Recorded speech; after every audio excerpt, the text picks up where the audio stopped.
The exile of a human outcast. The Galactic High Council chamber was an architectural marvel that encapsulated the essence of universal unity. Its towering crystalline walls refracted the light of twin suns into shifting rainbows, and its domed ceiling seemed to stretch endlessly into the void of space.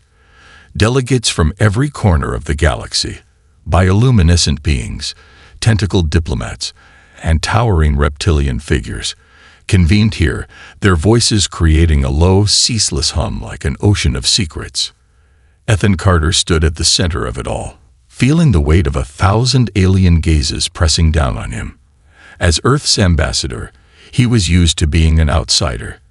But today, the attention felt sharper, almost predatory. His presence seemed to be the punchline to a joke no one had told him. The speaker's voice, a harmonious blend of clicks and hums, cut through the noise. "We convene today under the will of the late Emperor Clyrax, ruler of the Vyrion Empire." Speaker Krek, a towering insectoid figure with a carapace that shimmered like molten gold, commanded respect with every deliberate movement of his mandibles. The mention of Emperor Clyrax immediately hushed the chamber. The Emperor had been a force of nature, ruling one of the galaxy's most powerful empires for nearly 2 centuries. His sudden death had thrown the political landscape into disarray. Alliances were shifting, and whispers of rebellion crackled like wildfire in the background. Ethan listened intently, but unease simmered beneath his diplomatic facade. Why had he been summoned? Earth was a minor player in galactic politics, often relegated to the sidelines. The Vyrion Empire had never so much as acknowledged humanity, let alone involved them in its inner workings. Speaker Correct continued, his voice steady. "The Emperor's will decrees that his crown and empire pass to his eldest son, Prince Serath." A murmur of approval rippled through the chamber, as if everyone had been holding their breath in anticipation of this inevitable announcement. The holographic visage of Prince Serath, a regal figure with the characteristic silver eyes of his people, appeared above the dais. His expression was one of smug triumph, and Ethan could almost feel the collective eye roll of the non-aligned delegates. But then, the tone shifted. However, Correct's antennae twitched with what Ethan could only describe as suppressed amusement. There remains the matter of the Emperor's youngest daughter, Princess Lyra. The murmurs turned to whispers, sharper and more charged with intrigue. Ethan noticed several Vyrion aristocrats stiffen, their expressions betraying a mixture of discomfort and disdain. "Princess Lyra," Correct said, pausing for effect, "is to be placed under the guardianship of Earth's ambassador, Ethan Carter." For a moment, the chamber was utterly silent. Then, like the first crack of thunder before a storm, laughter erupted. It started as a few stifled chuckles, but quickly spread, building into a cacophony of mocking laughter that echoed off the crystalline walls. Ethan's face remained impassive, though his jaw tightened imperceptibly. The laughter wasn't new to him. It was the same reaction humanity had received since joining the Council. Too emotional, too inexperienced, too primitive. And now, they were laughing at the idea of a human, him, being entrusted with the care of a Vyrion princess. A serpentine figure uncoiled from its seat, its emerald scales gleaming under the chamber's light. "Surely this must be a clerical error," it hissed, its voice dripping with condescension. "The defective princess placed in the care of a primitive species. What a cruel jest." "Order." Correct's voice rang out, silencing the room. His multifaceted eyes locked onto Ethan, as if daring him to object. "The will is clear and has been verified. It is binding." Ethan took a deep breath and stepped forward. "May I ask why the Emperor made this decision?" Correct hesitated, his antennae twitching in what might have been discomfort. Princess Lyra was born unique. She possesses abilities that the Vyrion court deemed dangerous and unsuitable for a royal heir. The Emperor believed that no species within the Empire could give her the freedom to develop without prejudice. He chose Earth for its unconventional perspective on individuality. Ethan processed this carefully, his gaze sweeping across the assembly. He saw ridicule in their faces, but also something more, a flicker of fear, the kind of fear that came from not understanding. "And what if I refuse?" Ethan asked, though he already knew the answer. "Then the princess will remain in stasis," Correct replied coldly, deprived of the chance to live freely. The room fell silent again, the laughter now a distant memory. Ethan stood straighter, his voice calm but firm. "I accept." The chamber erupted once more, but this time, the laughter was tinged with disbelief. Ethan could feel their eyes boring into him, their whispers circling like vultures. He actually accepted. Of course, the humans would. They're too naive to understand the implications. But Ethan ignored them. He had made his decision, and he wasn't about to let their scorn sway him. As the session adjourned, he left the chamber with a mix of anticipation and trepidation. He didn't know what kind of burden the Emperor had placed on him, but he couldn't ignore the faintest ember of curiosity burning within him. Who was Princess Lyra? And why did her father believe humanity was the only species capable of helping her? In 3 days, he would have his answers. The arrival of Princess Lyra. 3 days had passed since Ethan Carter's unexpected appointment as the guardian of Princess Lyra. The news had spread like wildfire across the galaxy, sparking endless debates and countless theories. The Galactic Council chambers buzzed with speculation, but Earth's diplomatic compound, nestled in a quiet corner of the central sector, remained calm on the surface. Beneath that calm, however, the staff was in a state of barely contained anxiety. Ethan stood on the landing pad, his hands clasped behind his back, watching the skies. Above him, the vast expanse of space glittered, broken only by the occasional flash of a ship entering or leaving orbit. The royal transport carrying Princess Lyra was due any moment, and he felt the weight of responsibility settle heavier on his shoulders with each passing second. Behind him, the compound staff bustled about nervously. The compound was modest by galactic standards, a series of sleek, silver buildings surrounded by manicured gardens. It wasn't designed for royalty, let alone an alien princess. They had done their best to prepare. A guest suite was redecorated with materials imported from the Vyrion homeworld, and the staff had been briefed extensively on protocol. But no one truly knew what to expect. "They say she's dangerous," murmured one aide, a young woman with a clipboard clutched tightly to her chest. "They say she's defective," added another, glancing nervously at the skies. Ethan turned to them, his voice calm but firm. "They say a lot of things. What matters is how we treat her here. Remember, she's not a problem to be solved.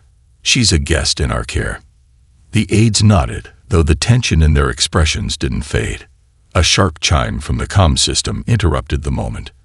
The compound's security chief, a gruff man named Danner, appeared on the screen. "Ambassador, the royal transport is entering the atmosphere. ETA, 3 minutes." Ethan nodded, his gaze returning to the sky. The distant glint of a sleek, silver vessel caught his eye, growing larger by the second as it descended. The royal transport was a work of art, its polished surface reflecting the sunlight in dazzling patterns. It moved with a grace that spoke of advanced engineering, landing on the pad with barely a whisper of sound. The hiss of hydraulics broke the silence as the ship's ramp extended. 2 figures emerged first, their movements precise and mechanical. They were royal guards, clad in ornate, gleaming armor that seemed more ceremonial than practical. Their helmets obscured their faces, but their stiff postures made it clear they were not here to make friends. Then, a smaller figure appeared in the doorway, and the air seemed to shift. Princess Lyra was unlike anything Ethan had imagined. She was shorter than most Vyrions, barely taller than a human teenager, and her frame was slight, almost delicate. Her pale blue skin had a faint iridescent sheen, catching the light with every movement. But it was her eyes that struck Ethan the most, 4 of them, arranged symmetrically, their silver depths swirling with emotions too complex to name. She carried only a small bag, her posture hesitant as she stepped onto the platform. Ethan stepped forward, bowing slightly. "Welcome to Earth, Your Highness. I'm Ambassador Ethan Carter. Lyra's gaze met his, and for a moment, he felt something. It was as if a soft breeze had brushed through his mind, carrying with it a mix of emotions, uncertainty, fear, and a faint glimmer of hope. Her voice, when she spoke, was melodic but tinged with hesitation. "Thank you for accepting me, Ambassador," she said, her words deliberate, as if weighing each one carefully. "It wasn't just my duty," Ethan replied. "It was my choice." One of the guards stepped forward, extending a small, glowing data crystal. "The princess's medical records and care instructions," he said stiffly. "She requires daily medication to manage her condition." Ethan took the crystal, his gaze flicking to Lyra. She flinched ever so slightly at the word condition, her hands tightening around the strap of her bag. The guard's tone was clinical, almost dismissive, and Ethan felt a surge of protective instinct. "I'll ensure she's well cared for," Ethan said firmly, his tone leaving no room for argument. The guards exchanged a glance but said nothing further. Within moments, they retreated to their ship, leaving Lyra standing alone with Ethan. "This way," Ethan said, gesturing toward the compound.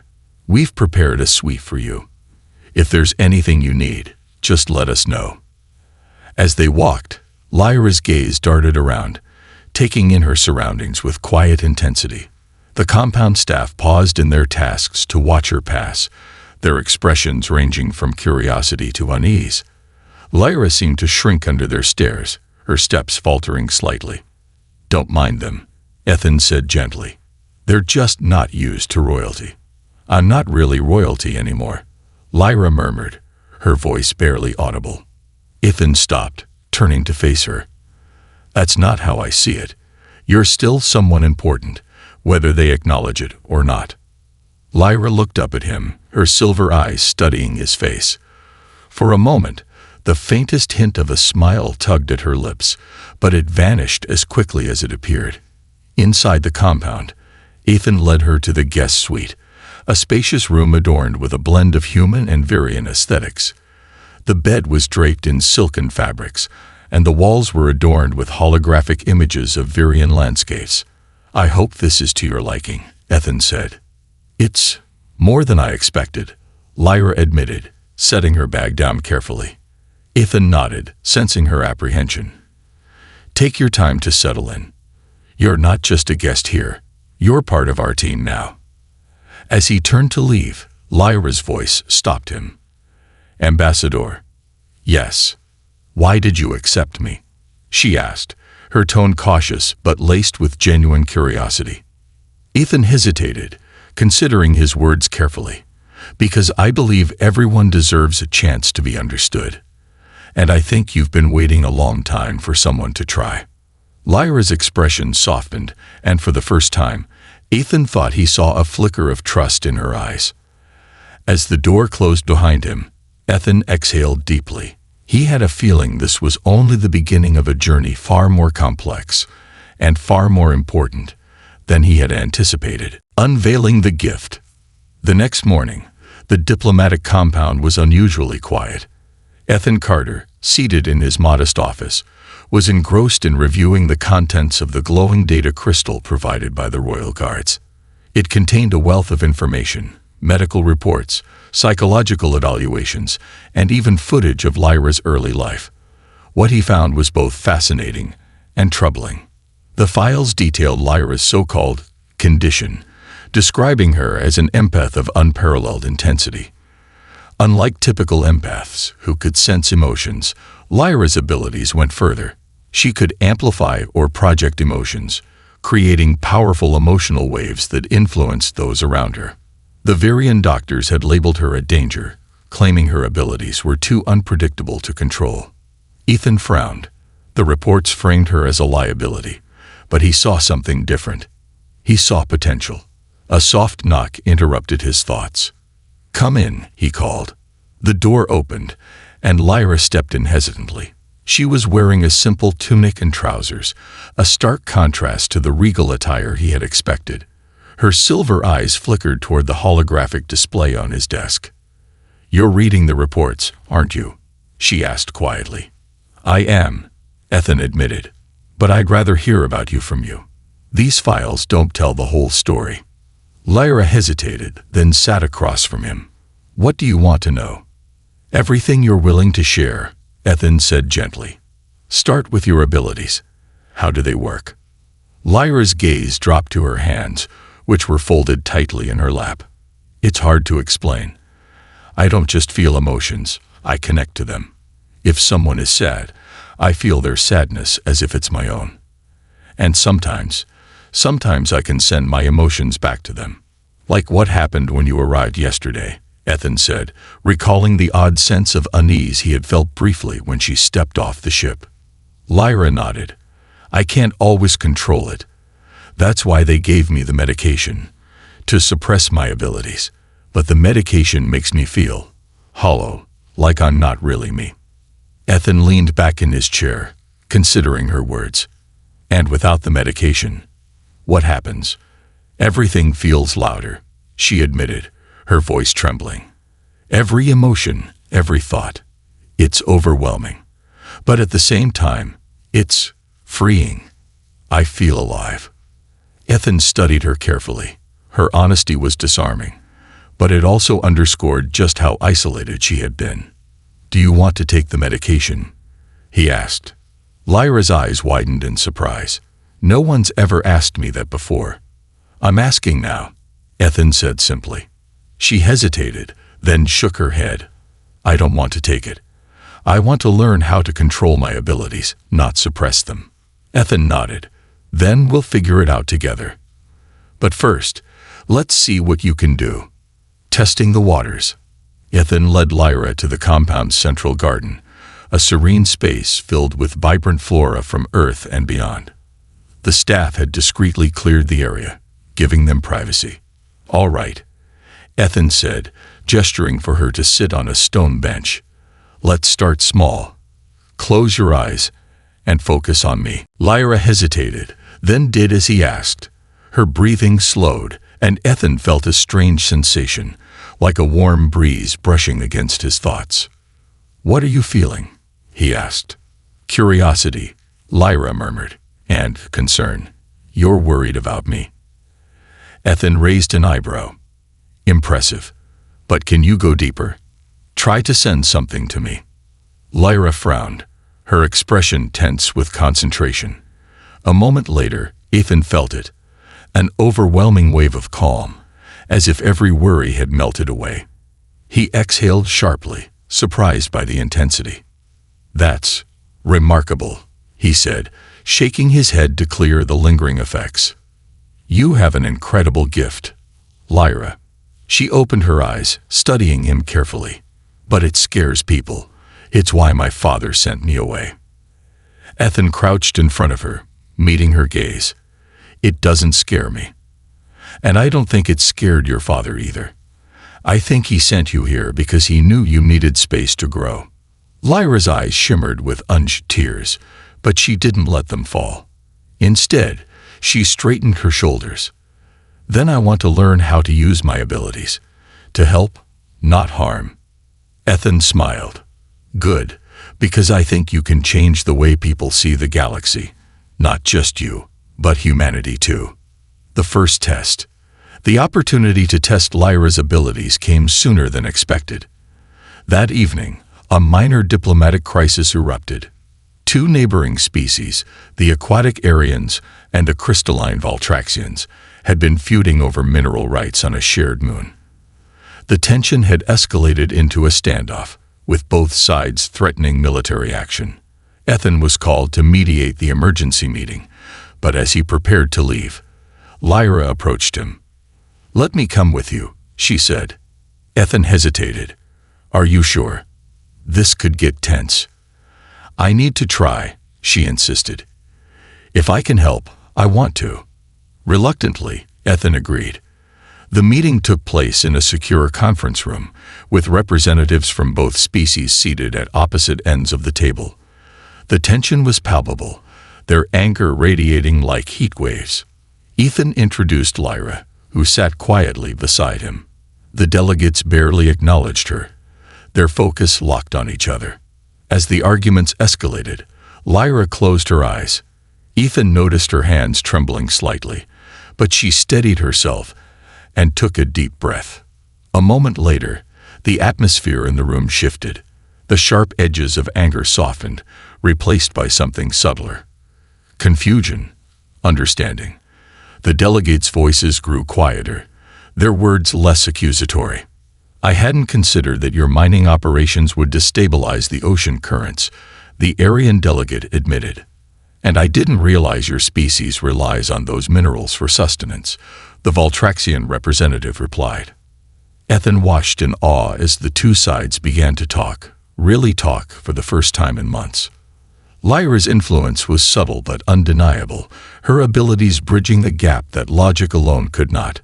When the meeting concluded with an agreement to share the moon's resources, the delegates turned to Ethan with expressions of gratitude. "That was remarkable," the Aryan said. "Your species has unexpected talents." Ethan smiled but said nothing, his gaze shifting to Lyra. She looked exhausted but triumphant, her silver eyes glowing faintly. As they left the room, Ethan placed a hand on her shoulder. "You did it, Lyra. You made a difference." For the first time, she allowed herself to believe it. A new beginning. That night, as the compound settled into silence, Lyra stood on the balcony of her suite, staring at the stars. Ethan joined her, a cup of tea in hand. "Do you think they'll ever accept me?" she asked quietly. "They will," Ethan said, "because you're not just showing them what you can do. You're showing them what's possible when we embrace what makes us different." Lyra nodded, a faint smile gracing her lips. For the first time in her life, she felt like she belonged, not just on Earth, but in the galaxy as a whole. And she was just getting started. The burden of truth. 2 weeks had passed since Lyra had used her empathic abilities to help resolve the conflict between the Aryans and the Valtraxians. Word of the event spread quickly, carried on the currents of galactic diplomacy like a spark igniting dry tinder. Suddenly, the girl who had been dismissed as a defective princess was a topic of hushed conversations and guarded intrigue in the corridors of power. For Lyra, the newfound attention was both exhilarating and overwhelming. Diplomats and scientists alike requested audiences, eager to understand her abilities. But beneath the surface, resistance brewed. Not everyone saw her gifts as a bridge to unity. Some viewed her as a threat to the delicate balance of power. Ethan Carter saw the storm gathering before it fully arrived. The late nights in his office had become a routine, and his inbox was flooded with messages, some congratulatory, others alarmist. One message, however, stood out. It came from an anonymous source and contained encrypted files stamped with the seal of the Vyrion royal court. The title was simple and chilling: Project Synthesis, Uncovering a Dark Legacy. Ethan sat back in his chair, staring at the blinking cursor on the decryption screen. The weight of the decision pressed heavily on him. Whatever was inside those files, it wasn't meant for his eyes. But the moment he accepted guardianship of Lyra, her fate became his responsibility. With a deep breath, he initiated the decryption process. The files contained records spanning 3 generations of Vyrion royalty, genetic manipulation experiments, behavioral studies, and classified reports painted a damning picture. The Vyrion Empire had been attempting to create the perfect ruler, a monarch who could understand and control their subjects through emotional resonance. Lyra was the culmination of those efforts, a product of years of calculated breeding and genetic engineering. But the program had failed in the eyes of its creators. Lyra's empathy was too potent, her connection to others too uncontrollable. The Empire feared her, not because she was broken, but because she was whole in a way they hadn't anticipated. Ethan's stomach turned as he read the final entry, signed by Emperor Clyrax himself. "I have condemned my daughter to a life of isolation, not because she is dangerous, but because we are unworthy of her gifts. Perhaps Earth, in its raw and untamed humanity, can teach her what we cannot." Ethan closed the files, his mind racing. The revelation changed everything. Lyra wasn't just an outcast. She was a symbol of everything the Vyrion Empire feared: change, vulnerability, and the unknown. An unwelcome visitor. The next morning, as Ethan sat with Lyra in the compound's garden, the sound of approaching engines shattered the peaceful quiet. A sleek, black shuttle descended onto the landing pad, its angular design unmistakably Vyrion. Ethan's jaw tightened. "Stay here," he said to Lyra, rising to his feet. The shuttle's ramp lowered with a hiss, and a lone figure emerged. Lord Calax, the Emperor's former advisor, was as imposing as ever.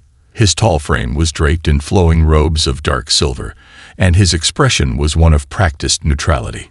"Ambassador Carter," Calax said smoothly, his voice carrying the weight of authority. "I've come to take the princess back to her rightful place." Ethan folded his arms. "Her rightful place is here, under my care." Calax's lips curved into a thin smile. "Your guardianship was never meant to be permanent.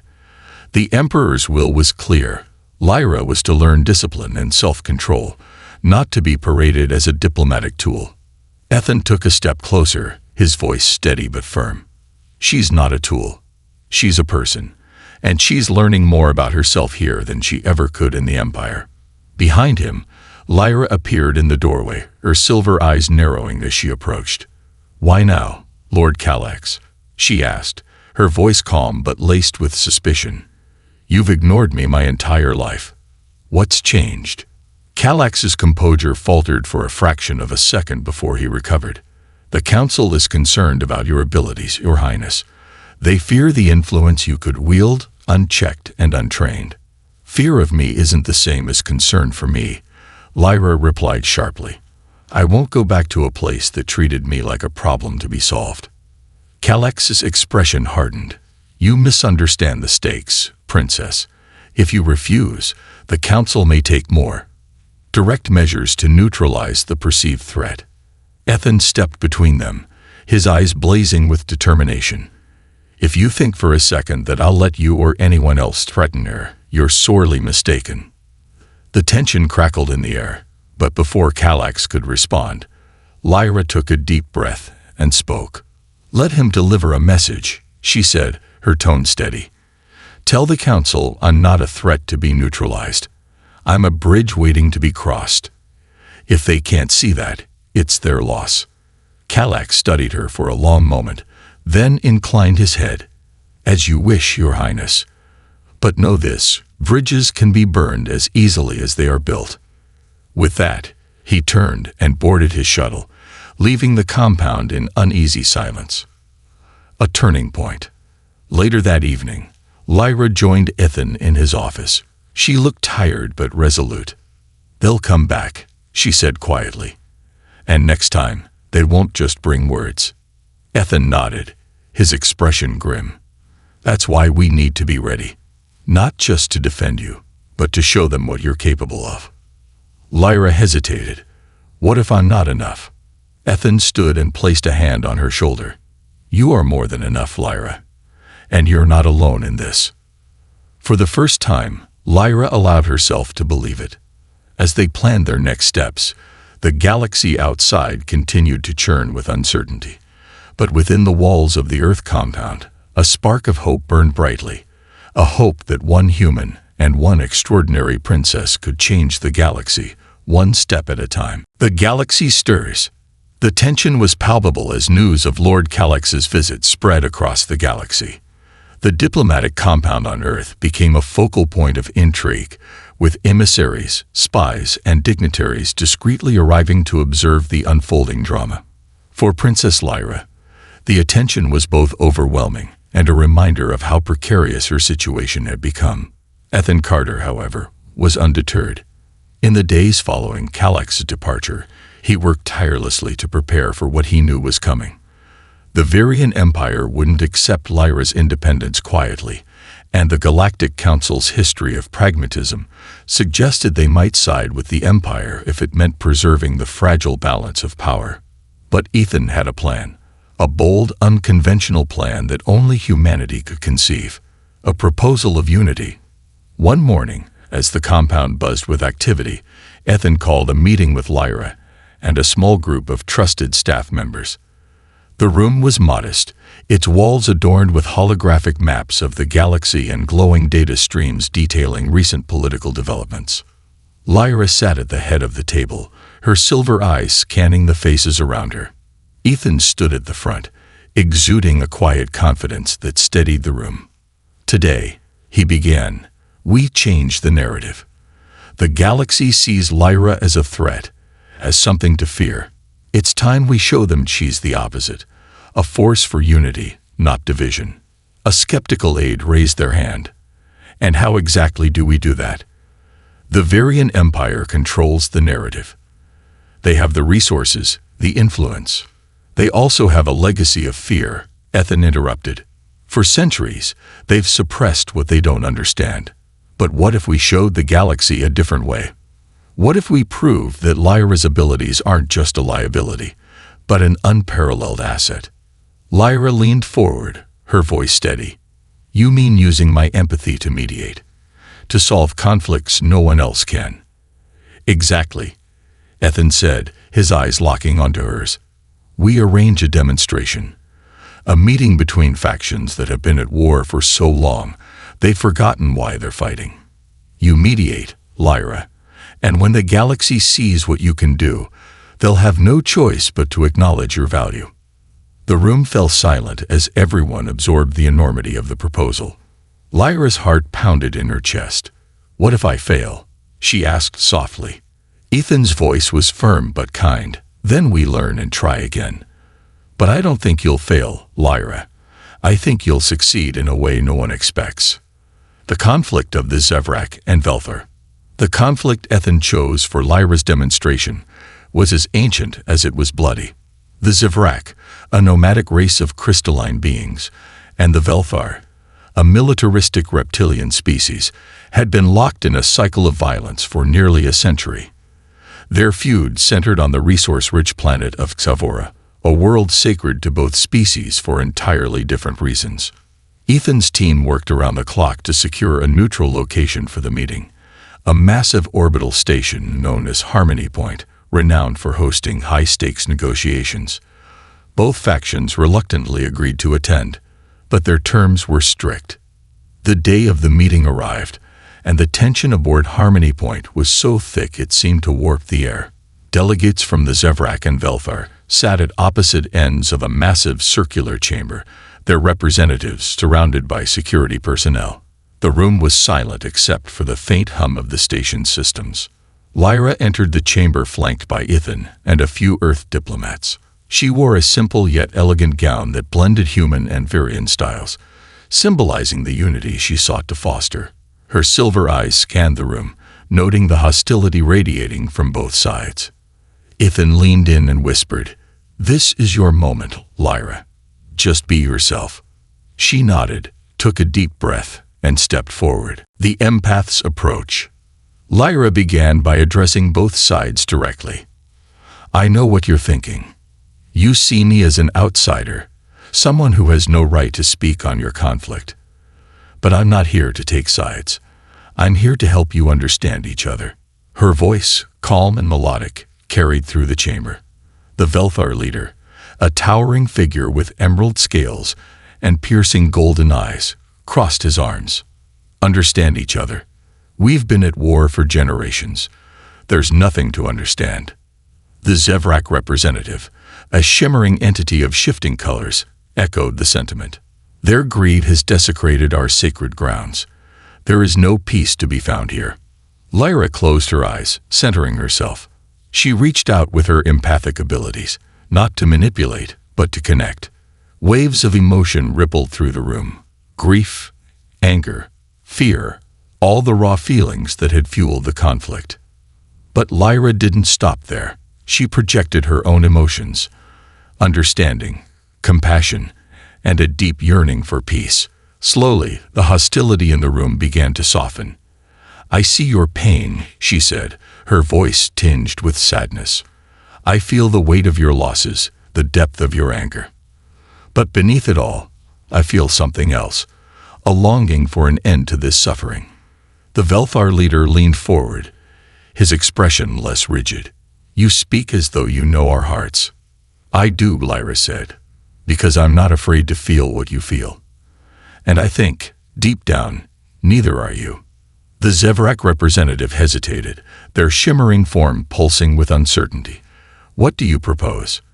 Lyra gestured to the holographic table at the center of the room, which displayed a detailed map of Exavora, a shared stewardship of the planet.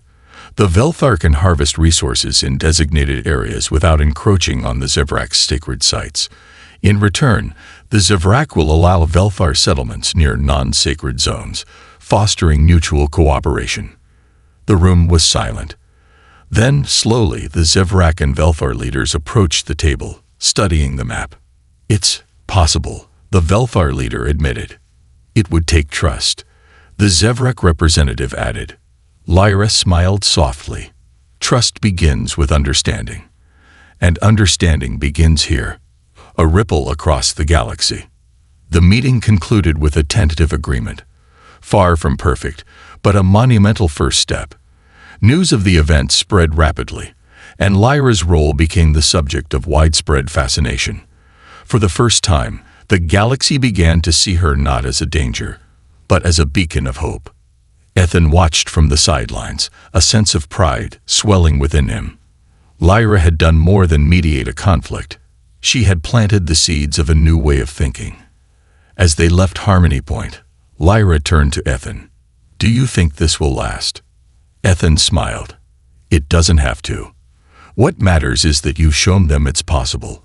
The rest is up to them. Lyra nodded, her silver eyes reflecting a newfound confidence. She wasn't just a princess anymore. She was a force for change, a symbol of what humanity and the galaxy could achieve together. And her journey was far from over.